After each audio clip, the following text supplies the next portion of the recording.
Сәлем достар, бүгін біз биткоин нарығына тоқталамыз. Қазір баға шамамен $114,000 деңгейінде тұр. Соңғы апталарда баға жаңа тарихи максимумнан кейін консолидация жасап жатыр. Биткоин енді 114 мыңнан түседі ме жоқ көтеріледі ме, соған біраз анализ жасайық.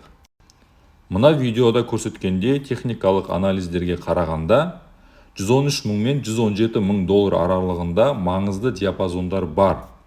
Егер 117 мыңнан жоғары бексе, келесі мақсат 120 мың, 125 мың аралығында болуы мүмкін.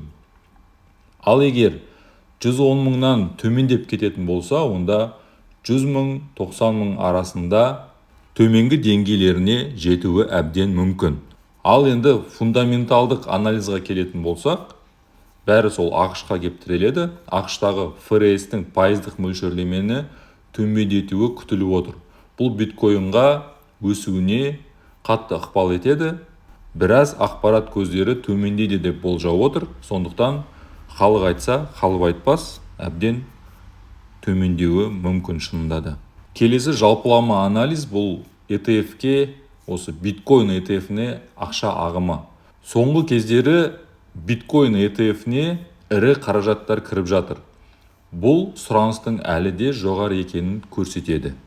Ал енді пессимистік анализге үңілетін болсақ, егер ETF-тен қаражат шыға бастаса, немесе геосаяси тәуекелдер күшейсе, баға қысқа мерзімде құлдырауы мүмкін. Мен жаңа атап өткендей, 100 бен 90-ның арасында құлап, боковик дейді ғой, жантайлап жүруі әбден мүмкін. Енді жоғарыда аталған анализдерден біраз қорытынды жасайтын болсақ, негізі 60-та 40 болып тұр. 60% ол бұқалау көңіл күйде, ал 40% аю. Енді жалпы инвесторлар үшін ең қолайлы бағам ол $117 мың болады. Сол деңгейден асатын болса, жаңа өсім басталуы әбден мүмкін. Міне достар, басты мәселелерді атап өттім.